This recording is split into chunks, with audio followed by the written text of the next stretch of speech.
Excellencies, distinguished delegates and ladies and gentlemen,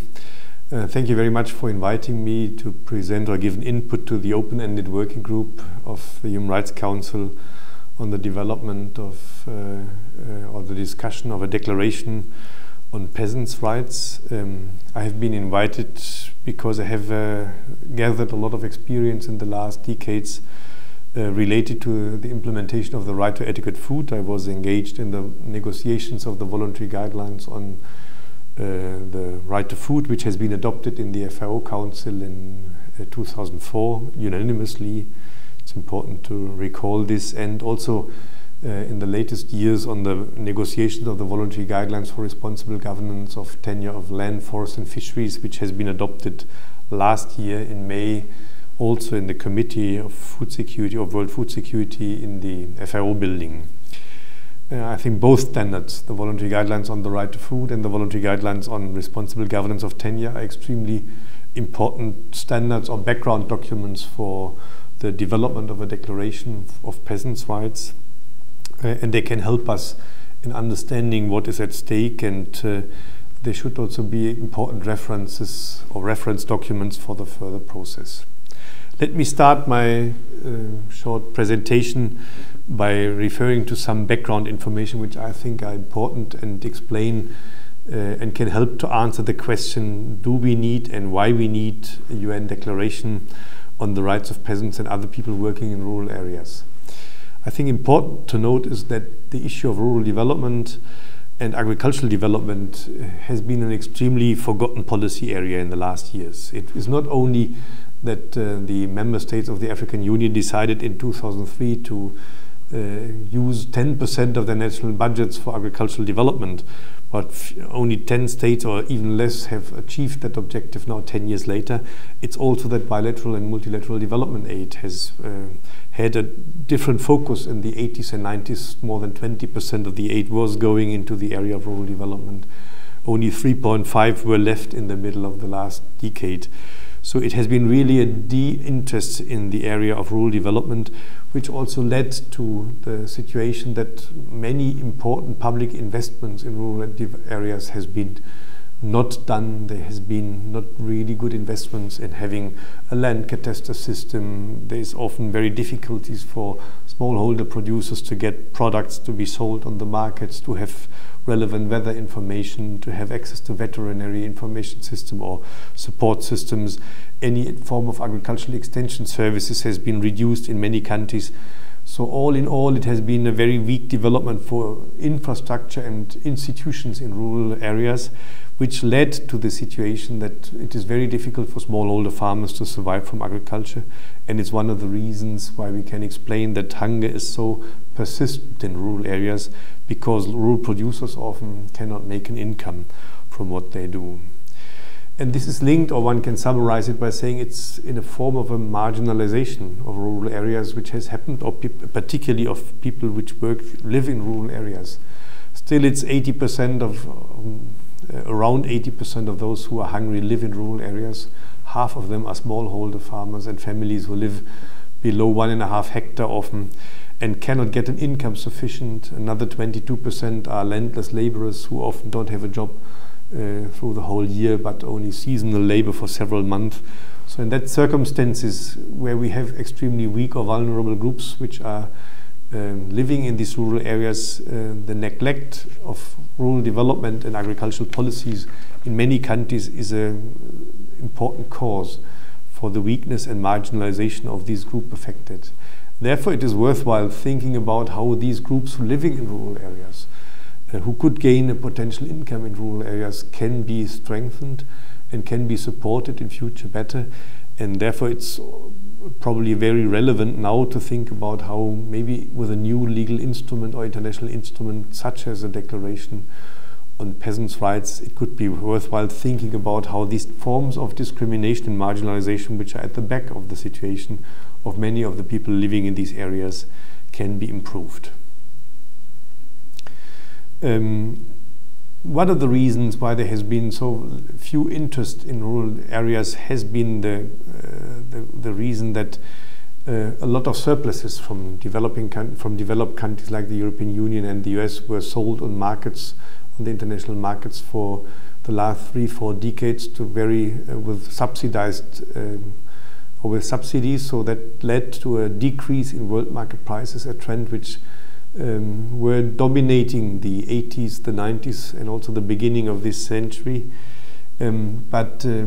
this has changed now with the world food crisis, where we have suddenly these increasing prices, and now we have a wave of interest in investments in rural areas. And in that situation where now the trend is changing and there's much more interest in rural development or in rural areas, also in land, and more money is flowing into these areas, it's particularly important to think about how the position of those living in these areas can be strengthened and further maybe supported in order to make sure that the investments which are now going or ongoing into these areas will have a positive impact on those people living in that areas. It's interesting to recall that the high-level panel of experts, the Scientific Advisory Board of the Committee on World Food Security, just recently published the study in June, Investing in Smallholder Agriculture for Food Security. This is a report which gives a lot of interesting arguments why it is so important to invest also in these group of smallholder producers. Just to recall, the report concludes that most of the investments done in rural areas are done by these smallholder producers, and the best impact, economic impact, can be achieved by supporting them further. And they were also saying that what we have been missing in the last 3-4 decades are a lot of public investments in rural areas, which would then support all those living or gaining an income from agricultural activities. And these forgotten public investments are also needed to be shouldered in the coming years in order to improve the situation of those trying to live from agriculture. After having set this background, which may probably a good reason why a new additional instrument could be helpful or would be helpful to develop, I will ask in the next moment the question, is really a new legal instrument helpful at all, or do we need another legal instrument for another vulnerable group? Because there are often arguments raised, do we have not too much of a proliferation of international standards? And I take this question serious because also the whole UN human rights system is filled up with reporting procedures for international treaties and other mechanisms, and we have to carefully address the question, is it really needed, or aren't these persons living in rural areas already protected well enough by existing instruments, for example, on the protection of economic, social, and cultural rights, or for the protection of the right to food? While going into that question, we have to see that we have the general International Bill of Human Rights, consisting out of the Universal Declaration of Human Rights and the two covenants, the one on civil and political and the one on economic, social, and cultural rights, and they together form the Bill of Human Rights, and these rights are always relevant rights for all people living in rural areas, men and women, children, for all these, and there are standards existing already.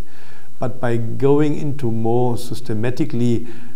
into international legal instruments who maybe specify specific circumstances of vulnerable groups, that can be helpful, because it allows probably to better identify what are the problems these groups have, and maybe also probably to better describe what could be done by states in order to help these groups. In the history of the development of the human rights protection system, we have observed that there has been some treaties developed and declarations developed which has amended the two covenants by giving some issue-based further development of human rights standards. There is a convention on to combat racial discrimination. There is a convention against torture. So these has been treaties elaborating on specific forms and issue-oriented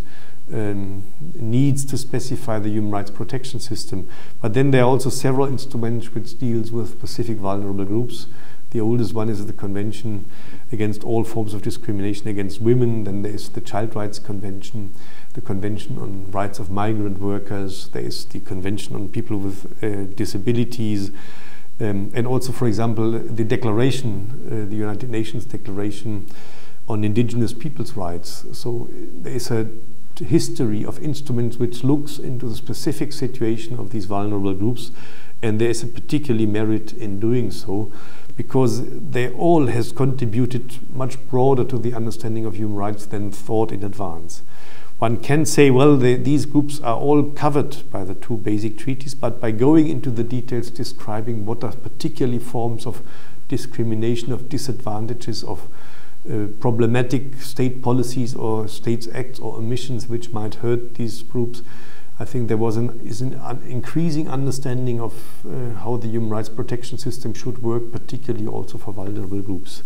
For example, the convention, the Women's Rights Convention, has helped particularly to improve our understanding about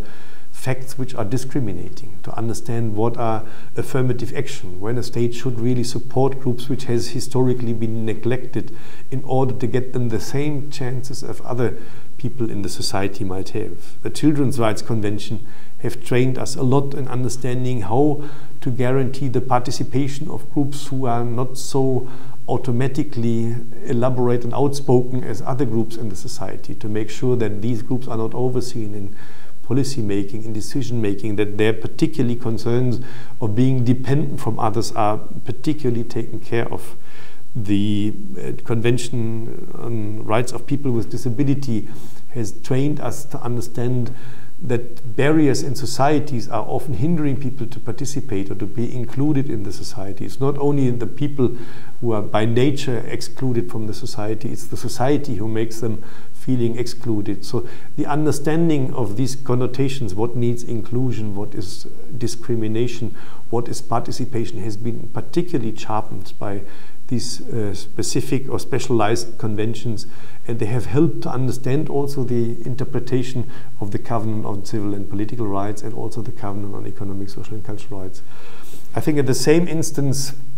the United Nations Declaration on the Rights of Indigenous Peoples has helped us in understanding much better what does it mean to have rights individually but also collectively. What does it mean to talk about cultural rights as certain groups, how to protect them as entities and not only thinking about them only from a very individualistic perspective of maybe access rights to culture,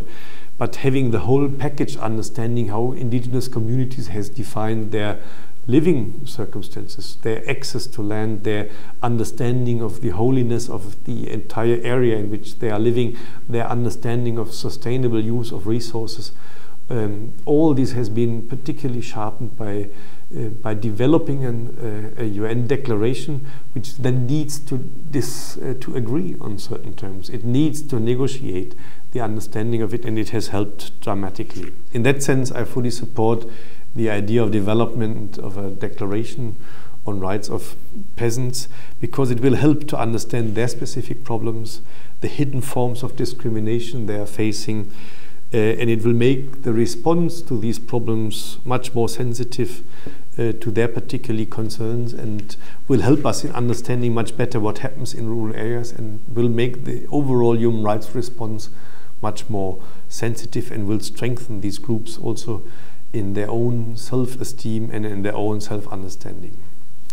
Having said this, it is now particularly important that this new declaration focus on people in rural areas and that they are marginalized. It should check or shed light on the problems they face particularly. It should help identifying what are the causes and why the problems are caused. It should seek important steps to combat hunger and malnutrition, and it shall specify particularly also the situation from women living in rural areas, because they suffer particularly harsh forms, often double forms of discrimination, being rural and being a woman, in their access to economic opportunities, but also in particularly forms of maybe violence they might face in rural areas. It shall discuss all the access problems smallholder farmers have to productive resources, and it shall also focus enough on the right of these groups living in rural areas to participate in all the matters they are concerning themselves. That means political participation, the right to self-organization, to form collectives, for example, for cooperatives, economic cooperatives, and define or decide on their own political activities. In that sense, I would like to come to the next steps. I think the process of developing this declaration should be processed, but it should be done also as a, let's say, participatory process, which gives these groups a right to speak, but also incorporates all the other actors in the UN system who have worked in the last years in that area. I would strongly encourage also to incorporate the experiences of the Committee on World Food Security and the high-level panel of experts in that context. Probably the final draft for negotiation, which needs to be developed based on the draft which is existing, should be developed by the Office of the High Commissioner together, ideally with the expertise of the CFS or the CFS together with the FAO, in order to make sure that the knowledge which is now available, for example, from the high-level panel of expert paper of investing in smallholder agriculture, can be really taken up. It could be also involve the Special Rapporteur on the right to food, who has done several studies which might be extremely helpful for further analyzing the problems and the situation of smallholder farmers in rural areas adequately. I also would strongly recommend to take other documents on board and to make use out of them, like the voluntary guidelines on the right to food or the voluntary guidelines on responsible governance of tenure of land, forests and fisheries. Many aspects which might be relevant for the declarations has already been fine developed in this text, and maybe it's good to quote these documents when it comes, for example, to tenure rights of land or tenure security, or maybe to use language from these texts because it might ease the negotiations of a peasants' rights declaration all in all. What would be, and I would like to conclude with this, extremely important content elements which should be met by any declaration which is to be developed. And I think important for me is to note it should be a description of what can be expected or should be expected from states. A declaration is a voluntary soft law instrument which will not create new obligations, but it can be a description or an interpretation of standards which are already available, for example, in the Covenant of Economic, Social and Cultural Rights or in other international binding treaties. So having a good description what can be expected from states in supporting peasants, in not hindering peasants, in not violating rights of these peasants and other people working in rural areas would be extremely important. It should have a chapter dealing specifically with the obligations of states acting at the national level, but also when acting internationally, so that their extraterritorial dimension of state policies are addressed adequately. But the declaration would also allow to address the responsibilities of other actors than states, for example, private actors investing in rural land or in agricultural development, or international, transnational corporations which are investing in these. A declaration, particularly because it's not a binding convention, would allow to address these different actors, and it would be worthwhile and recommendable to take all their obligations when it's dealing with states or responsibilities when it deals with other actors adequately into consideration. The text should have a chapter discussing how the declaration could at the end be monitored adequately. It should discuss what type of dispute settlement procedures in rural areas should be available, so make proposals how this could be taken up. What role could be played by national human rights institutions in supporting peasants or peasants' rights, in defending, protecting and promoting peasants' rights. So all these should be natural chapters of such a declaration. And content-wise, I think the issues which are of extreme importance are particularly the issues which are already in the existing draft, like access to productive resources, which means access to land, water, seeds, or secondly, the right to organize, to form political institutions, to support themselves,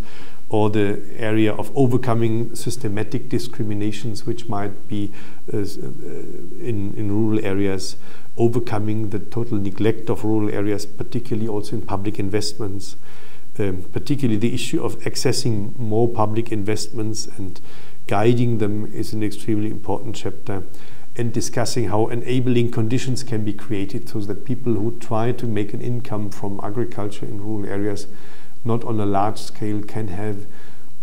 sufficient or adequate opportunities to get an income from this. I strongly believe that hunger will only be overcome or reduced systematically when the income of the people affected can be substantively and improved and increased. And that means they need to get opportunities to have an income which is sufficient to feed the whole family and also to satisfy other essential human needs or essential human rights for these families. These needs to be achieved, and there is no other alternative as working with the people living in rural areas by just thinking about international investments in forms of